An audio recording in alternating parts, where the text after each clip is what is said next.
Good evening, everybody. I'm joined by Port Vale manager John Askey here at Mansfield after we draw 2-2 and come away with a point. Gaffer, I imagine that's a killer feeling at the end there, especially when you're 2-0 up with 10 minutes to go. Yeah, it's sick now. We've played really well. I thought first half was pretty even, although David had a great chance to score. But no, when you're 2 at 10 minutes to go, we've got to see games out. And obviously when they got their first goal, it changed it and got their crowd going. Finished the first half really well, started the second half even stronger. That first goal there by Nathan Smith is one of the positives that we want to talk about. Epitomises everything that you're trying to achieve with this club in terms of the identity. A great move going forward and finished off by Smudge and set up by David Amu, his second assist in 2 games. That's right, Max. Started with Nathan in his own half, and there's about 4 or 5 passes. I think Will played David in, and as you say, another assist from David. Great cross, and Nathan's carried his run on. No, that goes in, and then you get a second, and you think, it's going to be our day. And then we got another corner, scored a perfectly good goal. We can't see why it wasn't given. That would have made it 3-0. But even at 2-0, you're thinking you can't really see them doing anything, and then a mistake let them in, and it just changed the game. But even at 2-1, I really couldn't see them doing anything. All they did really all game was just lump the ball forward. So as long as we were dealing with that, then we should have been okay. But no, I was disappointed where the goal went in at the end. People will say that, it's making excuses talking about the referee's decisions, but it's just so frustrating when you look at the video after the game. You score that third goal. You've looked it back with Dan Thompson, the analyst, and you can't see any reason why there's been a free kick given against you. No, it's not an excuse. It should be a goal, as simple as that.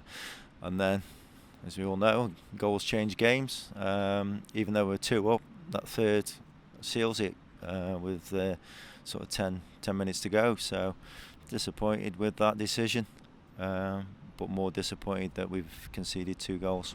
You can't really teach players, not to make mistakes and stuff like that. So that must be really frustrating to see from the sidelines. Just the game management, just seeing games out, and it must feel it's a bit reminiscent of the start of the season.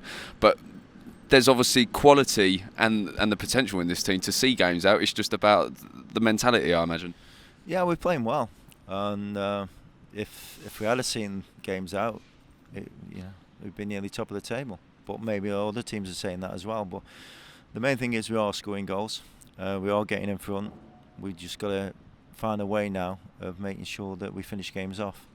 And goals coming from all over the pitch, I might add. Last season it was more reliance on Tom Pope, but this year you're getting goals from defence, midfield and the attack. Yeah, and we're starting to score off free kicks as well, off set plays, which obviously is important because at the end of the season they make a big difference to you. But no, with what we try to do is have plenty of movement in the team. And because of that, then you end up with Nathan getting on the end of things and another midfield player scoring. So although we've only got 1 centre forward, it doesn't mean we're not attacking. We are attacking team. We're going to create chances. But no, as I say, what I must say is the support was absolutely fantastic. Incredible. 958, I think, and really vocal. And it gives the team such a lift when they hear them, and to be honest, the players were able to get them going as well. But just disappointed that they're going home with only a point. And the fans here would have seen that Jake Taylor not in the team today because he jarred his knee in training on Tuesday. But the 2 players that came in, Scott Burgess and Will Atkinson, Burgie I think needed a performance like that to get back to his best, and Will Atkinson coming in and showing the experience he's got and working well in that midfield. That another positive to take from that performance. Yeah, I thought Will did really well because he's not played for a few weeks, and that's the first time he's played in his proper position as well. I thought he did really well. As you say, Scott, where he needs to be, competed really well and caused them problems. So no, I was pleased because obviously Jake's a big miss, especially with the goals that he's been scoring. So, but you wouldn't say we'd missed him today with the football that we played. We know you're working behind the scenes to try and sort his next move out with the club. Next up is the league leaders, and people will look at that and think, oh God, the league leaders coming to Vale Park, but we usually step it up an extra gear against teams above us in the table. Yeah, that's what we're hoping. All the other teams that we've played, it's brought out the best of us. So hopefully that'll be the case on Sunday.